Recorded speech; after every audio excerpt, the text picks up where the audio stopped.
12 o'clock, it's Monday. Nobody's watching live. I'm talking to myself. If you're watching this later on in the day, hi, how you doing? Stella, even. How are you? You alright? Wicked. And Mum and Dad pop in straight after. And we've got Emma. That's cool.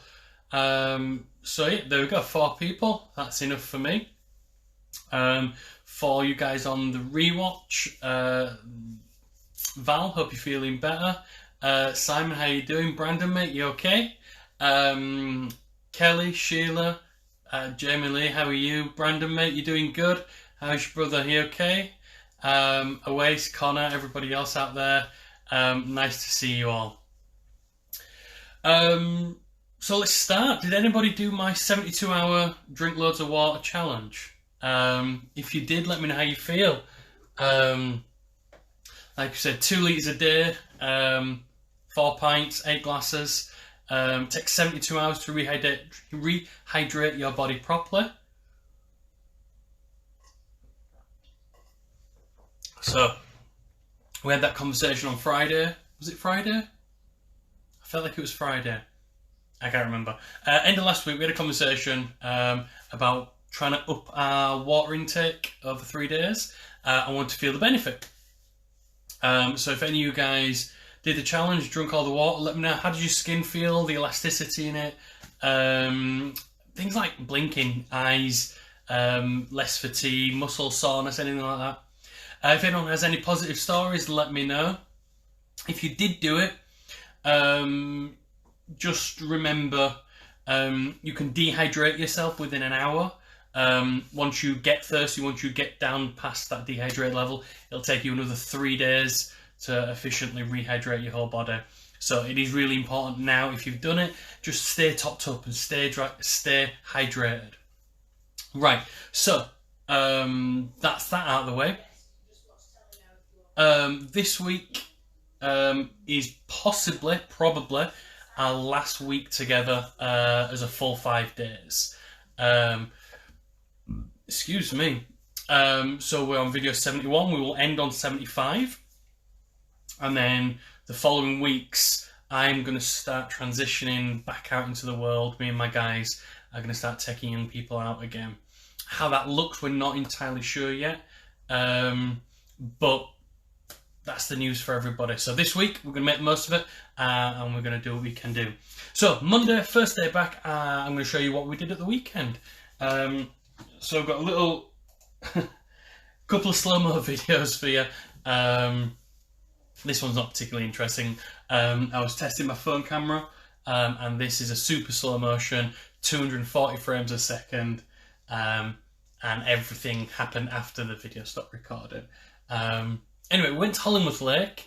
It was a gorgeous day, in that it hammered down all day and was a crazy wind. Very dynamic, but we're all in as wellies and waterproofs, and we absolutely loved the dramatic environment. So let me flip through. Here's another little video. This one's of Arella. Again, just testing the slow motion of our cameras, looking at how cool splashing looks when you are 120 frames. How cool is that? There we go. And there we go. A bit disappointing with this one. Didn't realise how small the puddle was. This one's Eve. Giving it a go. She lands on her toes. It's a dancing background. Ella's learnt to hit with the heel and get a bigger splash. Anyway. So, Isidrona, she absolutely adores the puddles. We took 2 pair of trainers, 4 pair of socks. Everything came back soaking wet. So we got there. It was so... the car parks were full. The car park, the overflow, the reserve car park, side at roads, everything was absolutely heaving. However, everybody still managed to maintain that distance. I was really pleased that everybody was walking with a nice distance between each other.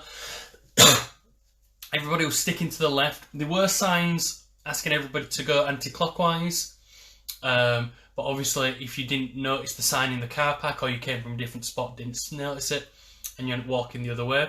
But everyone kept to their lanes, and if you were walking faster than the group in front, they were moving to the side, and we were safely passing each other. And at first it was a bit frustrating to see so many people, but seeing as how we were part of that crowd, I couldn't really be upset about it. But seeing how everybody managed that behaviour and everybody operated with that social distancing was really nice. We went down onto the shoreline, onto the beach, and it was spotless, no rubbish at all. I know it wasn't a sunny, sandy beach, but still there were picnics there were people eating, and well, that's part of the beach. But yeah, people were looking after the environment, which was really nice to see. About halfway around these pictures, I realised they're not in order. I've taken some from my phone, some from Emma's, some off Facebook, and put them in a file. So we're going to jump around a little bit. This is about halfway around the walk. I suppose whichever way you go around, it's about halfway around. Some lovely carving. And this is at the beginning. So yeah, walking around. The walk was really choppy and really dynamic. Gulls were sort of surfing the wind, surfing the air. And this is quite near the end of the walk. It's a lovely, flat, easy stroll. A lot of runners, a couple of cyclists, and a little runner loving the puddles. She refused to have a hood up. We kept popping it up. She kept pulling it down. And the two big kids enjoying it as well. This is down on the beach. So where we're looking now was quite next to the car. So we walked around and across the top and back this way. And yeah, it is what it is. If you've been, you know exactly. Is that the end of it? Yeah, I thought there were more. Oh, we'll have a nice picture to chat over. Yeah, we rocked up. Like I said, we struggled to find parking. All 3 or 4 car parks that I knew around there were all full.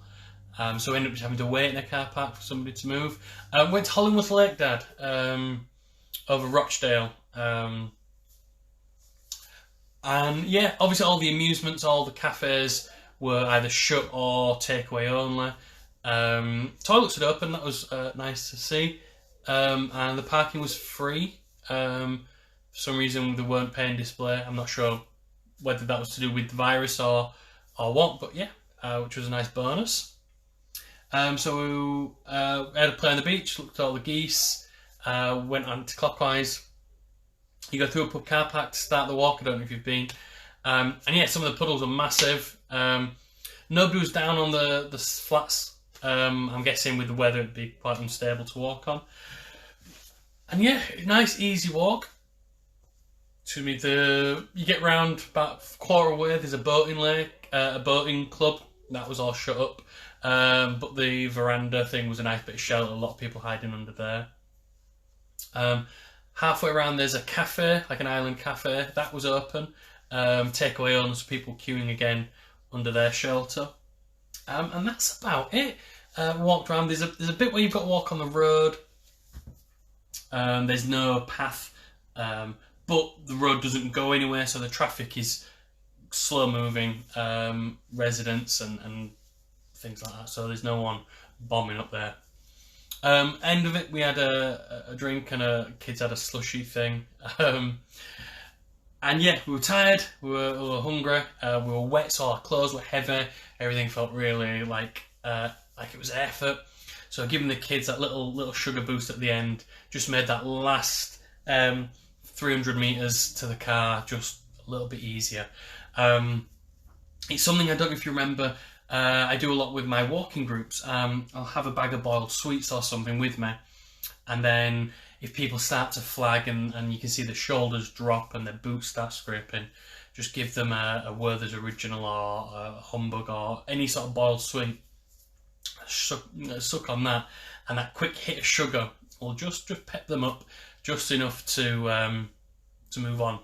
It's also a nice trick if you're working as a leader or with kids, and you come to an area you're not entirely sure what to do with. So you need to check a map, check your phone, read some signs, give them boiled sweets. Time it takes them to unwrap the packaging, eat the sweet, find a rubbish or pocket. Gives you that 2 or 3 minutes just to assess the situation, and nobody feels like you're holding the group up or you're being indecisive. It's a great tool to use. I use it with scouts an awful lot. If we're navigating, I use it with my leaders. I use it with my kids. But yeah, that's our walk. I don't have a watch on me, so it's about 10 past. Right, I've got nothing more to talk about, so I'll leave it there, guys. You've been a fantastic group. Appreciate everybody spending time with me.